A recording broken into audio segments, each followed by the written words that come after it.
get into this thing and do some of these examples, okay? So I already went through this oxygen example. So I'm going to go ahead and populate that really quick. And the reason why I wanted to bring this back is because when we go to do excited states, it's not straightforward on how we know how to make an excited state, right? And so we're gonna really struggle with knowing, do I promote an electron up to the next level? Do I force them to be paired up? So that's going to be challenging, and it's going to be really difficult to know qualitatively which one of those is more in energy, right? So that's going to be a challenge, and I don't expect you to get it right away, nor at all. In some cases, right? In some cases, we need a computer to calculate this and tell us which state is lower or higher in energy. So it's difficult to work that out. But we're going to try our best to do this conceptually. Okay. So here we have our O2 ground state. We remember that it was a triplet sigma G minus. And so the last thing that I forgot to work out was the bond order for this thing, right? So we remember that that's 1/2 times the number of bonding electrons minus the number of antibonding electrons. So if I put that together for this top subshell here, we've got 1, 2, 3, 4, 5, 6 bonding electrons minus 2 antibonding electrons, so that's 4, and 1/2 of 4 is 2. And yes, we know that oxygen has a bond order of 2. But also what I want to point out, what's kind of cool when we start looking at our lone pairs and everything and where all of these things are coming from, okay, what we should recognize is oxygen is a triplet ground state. It's a di-radical. So technically one of these electrons on each atom is unpaired. It's a di-radical, okay. So let's do the next excited state of oxygen.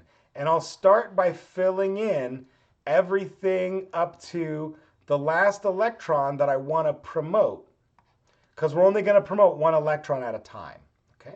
So I'm going to keep this electron in the 1 pi xg. I fill these things in from top to bottom, left to right. And the left to right is arbitrary, just based on the way that I've said x is here and y is here. It's arbitrary. It doesn't really matter as long as I'm self-consistent. And so now, how do I make an excited state out of this thing? Okay.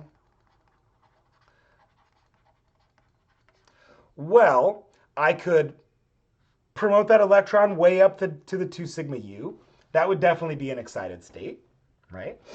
I could flip the electron and force it to be a singlet, right? So I could actually just flip it down like that.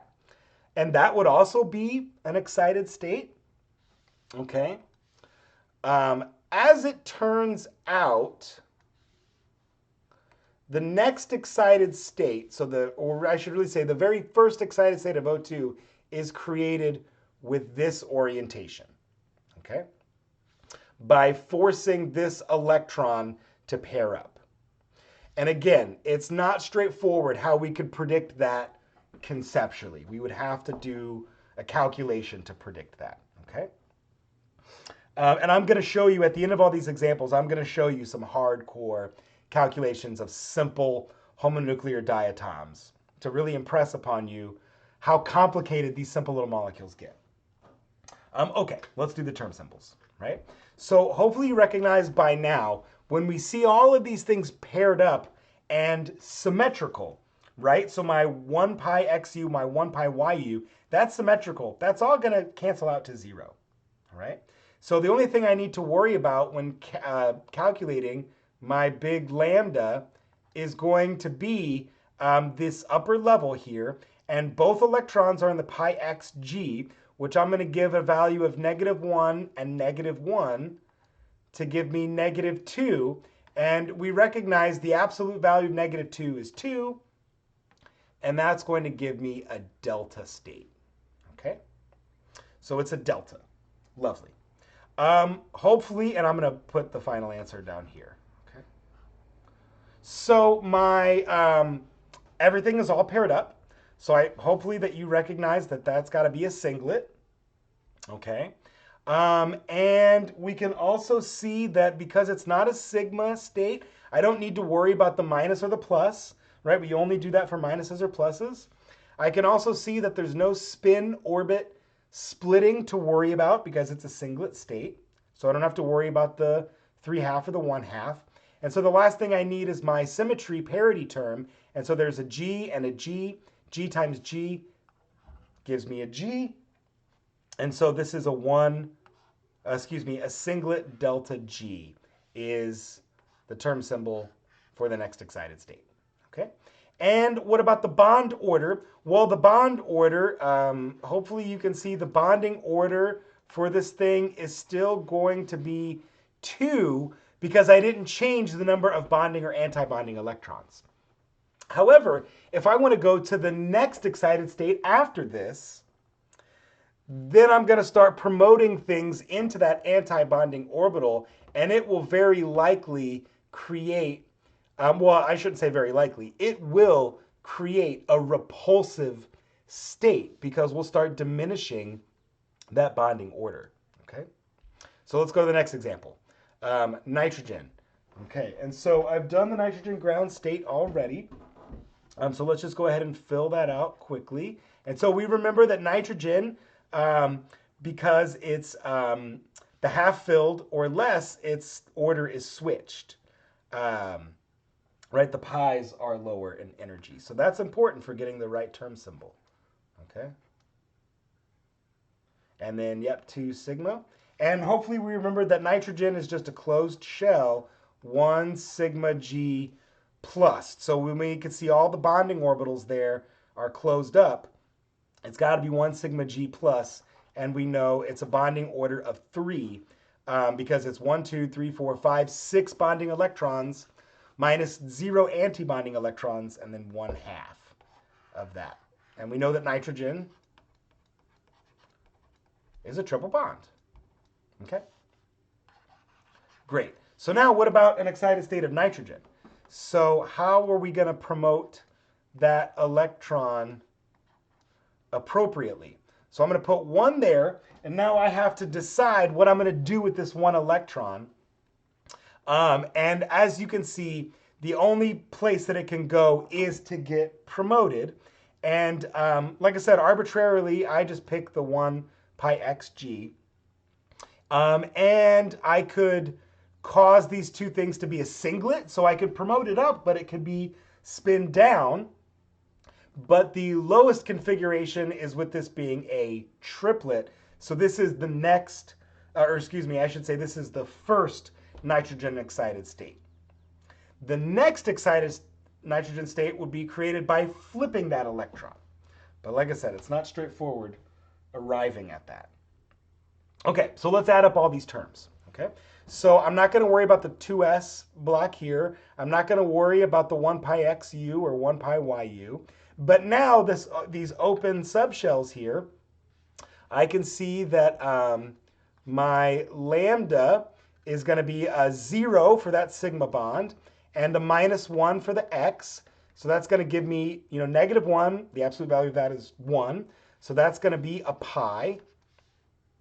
Okay, so let's write that down there, capital pi. And hopefully you recognize that that's a triplet state. Both are unpaired. Okay. And it's not, there's no spin orbit splitting to deal with there. And so that's a G times a G to give me a G. And yep, that's good to go. Triplet pi G.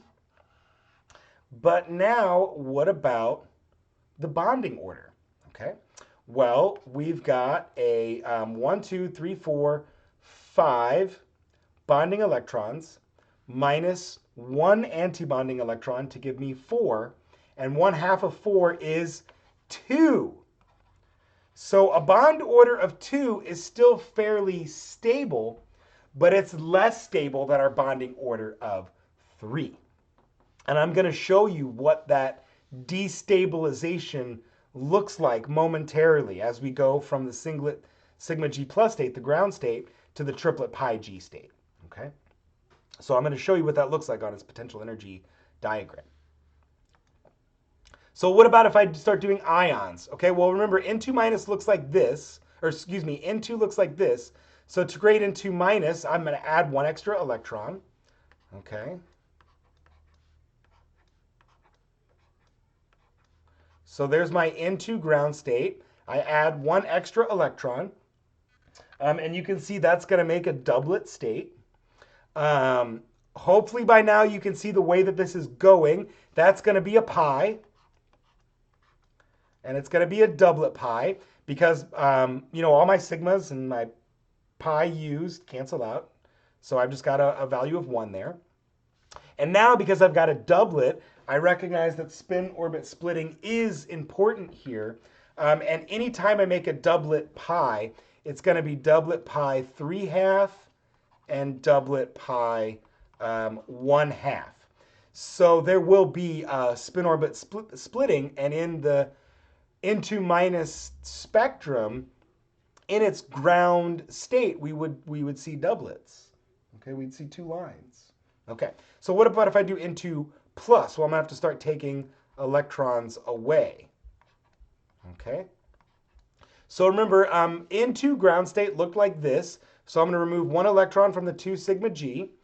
So that's going to look like that. Okay, so now that is it's a doublet state.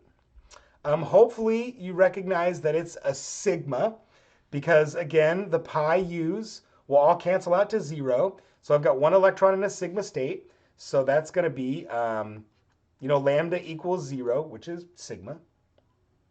It's a doublet. And now here's this gets a little tricky because we have to decide, are we going to use the spin orbit splitting or are we going to use the symmetry? So as it turns out, with sigma states, what's more important is to note its parity and symmetry terms. So that's the preferred terms for sigma states, okay? So we can see it's 1 electron in a G orbital, so it's a G. And we know that the sigma state has a positive symmetry term. So even though we could have said doublet sigma, excuse me. So the reason why we put the G, because, right, the only value for the sigma state would be 1/2, right? So instead of the 3/2. So that's why we stick with the G's and the plus with the sigma states. So doublet sigma G plus. Okay, let's keep going. I got halogen examples. All right, the halogens are fun. So, oh, and we didn't do the bonding order of either of these. Okay, so the N2 minus bonding order, so that's going to be 1, 2, 3, 4, 5, 6 bonding electrons minus 1 anti-bonding electron, that's 5. 1/2 of 5 is 2.5. So a bond order of 2.5 is fairly stable, but it's still destabilized compared to the bonding order of 3. So N2 minus is not very stable. Okay, and if we did N2 plus, we've got 1, 2, 3, 4 bonding electrons. Excuse me, just 5 bonding electrons times 1/2, also to give a bond order of 2.5. So once again, N2 plus is fairly stable, but not as stable as neutral N2. Okay. So let's do the halogens. So we know that each halogen is going to bring 7 electrons to the party. So I'm going to have 14 electrons to populate in here. So that goes 1, 2, 3, 4, 5, 6, 7, 8, 9, 10, 11, 12, 13, 14. Okay, lovely. So, you want to guess what it's going to be? 1 sigma G plus, because everything is filled up. Let's just go through it just in case, okay? So my sigmas are going to be 0 plus 0. My pi u's are going to be -1, -1, and +1 and +1. That's all going to cancel out. My pi g's are going to be -1, -1, +1, +1. That's all going to cancel out. It's all going to be 0. That's going to be a sigma. Okay? We can see that they're all paired up, so it's a singlet. A G times a G, right, all the way through gives me a G. And then if I look at this very top level here, right, I've got a negative times a negative, which gives me a positive, and then a positive times a positive, which gives me a positive. So absolutely, halogens are closed shell 1 sigma G plus term symbol. Okay? And the bonding order, so that's 1, 2, 3, 4, 5, 6 bonding electrons, minus 1, 2, 3, 4. So that's 2. Half of 2 is 1. And indeed, we remember that the halogens are a single bond with lone pairs spread around. Okay. So what about an excited state of a halogen? Okay, well, let's put in all of the electrons except for the last one we're going to promote. Okay, so the only place this electron can go is up here, right, to that antibonding orbital. And the lowest energy state for this excited state is created with these being a triplet. Okay, so hopefully what you can recognize now is for our main term, we've got a 0 and a 0 to make a 0. We've got a -2 and a +2 to make also a 0. But here now we've got -1 and -1 and +1 and 0, and that's all going to equal -1, so this gives me a pi term. It's a triplet, right, because both of those states are paired up. And then now for our symmetry, we've got a G times a U to give me a U. Okay. So that's my term symbol there. And what about my bond order? 1, 2, 3, 4, 5, 6 bonding electrons minus 1, 2, 3, 4. So it's still the same. It's a bond order of 1. Okay. And so as it turns out, this is a fairly stable state. Okay, so what I want to do now is get into, wait, did I copy this twice? It looks like I copied this twice. Oops, okay. So moving on, what I want to get into now is this full hideous detail here. So this is the actual calculated energy diagram for H2 and its molecular ions. Okay, so here you can see my reference. So this is the actual proper H2 molecule, the 2-electron, 2-proton molecule.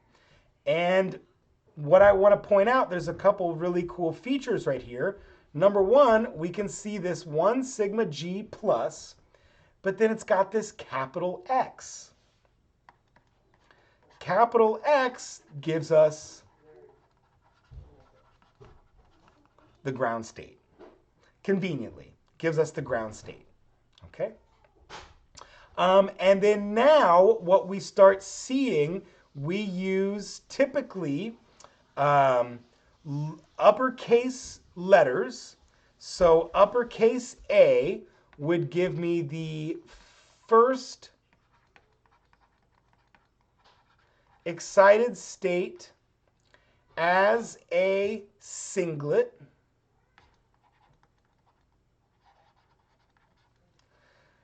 And then it would be a B, and then a C, and a D.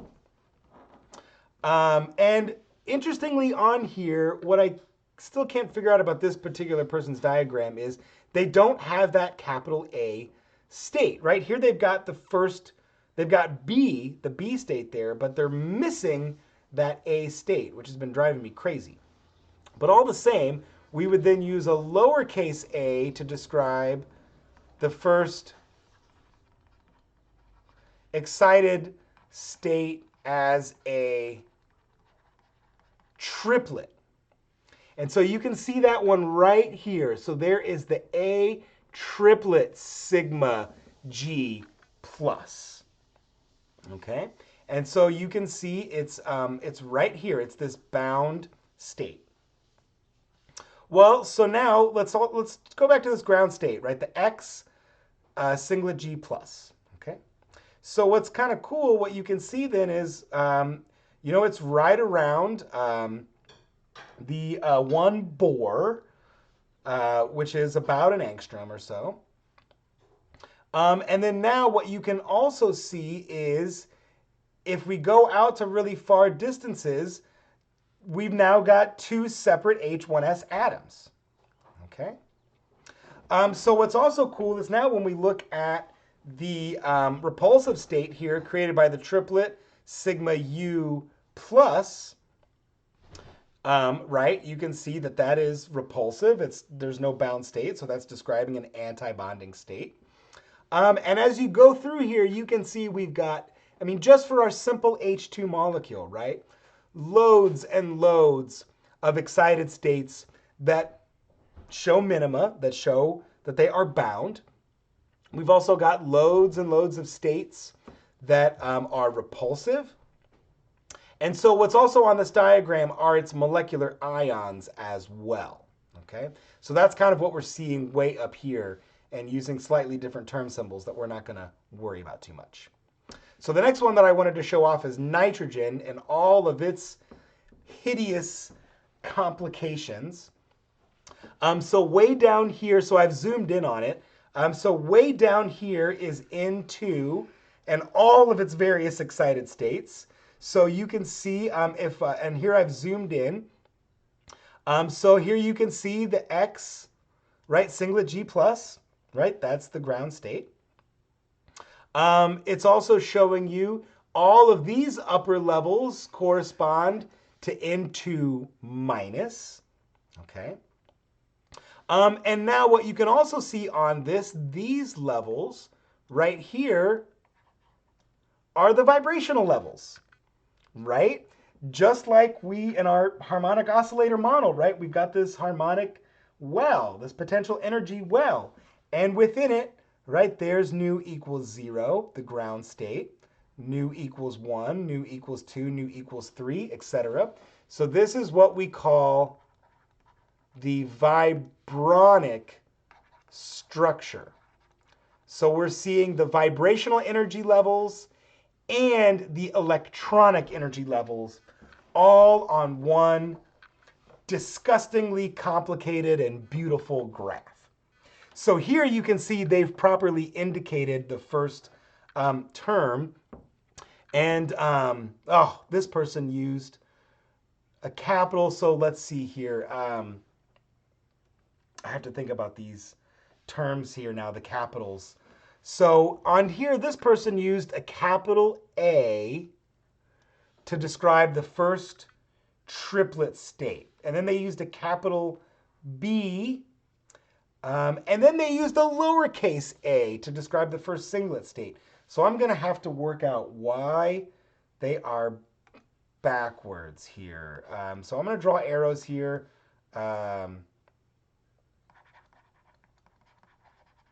Switched. What's important to note, though, is capital letters will describe one multiplicity and lowercase letters will describe another multiplicity, right? So where we've got the A triplet sigma U plus as a capital A, we're seeing that this person is consistently using capital letters to describe triplet states, right? So there's like a C triplet pi U, and they're consistently using lowercase letters. So I need to dig into that a little bit more. I swore that it was capital letters for singlets, but it might just be that whatever consistency you're using.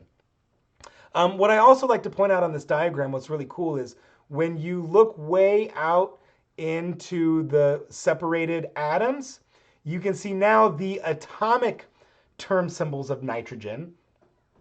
And so nitrogen's ground state, so I'll remind you, that's the ground state of the nitrogen atom, the quadruplet S0.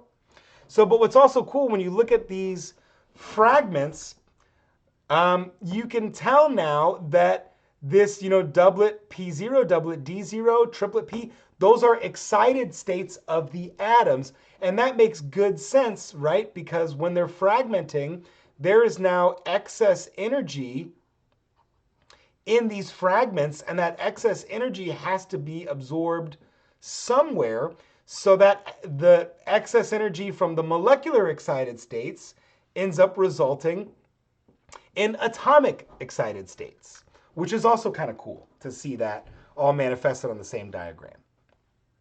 And so again, this is why I was kind of alluding to that it is exceedingly difficult for us to work out conceptually which state we expect to be lowest or highest in energy. It's really difficult. We have to use a crazy set of computational calculations. And I'll also remind you, this is just for the simple molecule N2, right? Imagine doing something like this for a protein or something like that, okay? It gets complicated. And that's why we have to rely on computation, on supercomputers to do this for us. Okay, folks, that's about all that I want to say about MO theory. I'm going to do a little bit on molecular orbital theory and Cartesian coordinates to help you work out this MO diagram. And I'm going to work through those in our Friday lecture. But that's going to be helping you put together this Mathematica 8. Okay, so the final learning goals right here. Know how to construct an MO diagram for simple diatomics, right? Know how to put together molecular term symbols for simple diatomics, hetero and homo. And be familiar with vibronic structure. So this thing that we just went through, because that's where we're going next. As we get into spectroscopy, we're really going to see how the vibrational energy levels, the rotational energy levels, and the electronic energy levels all can kind of get married together to create a cohesive picture of an atom or a molecule when looking at its various spectra. Okay, folks,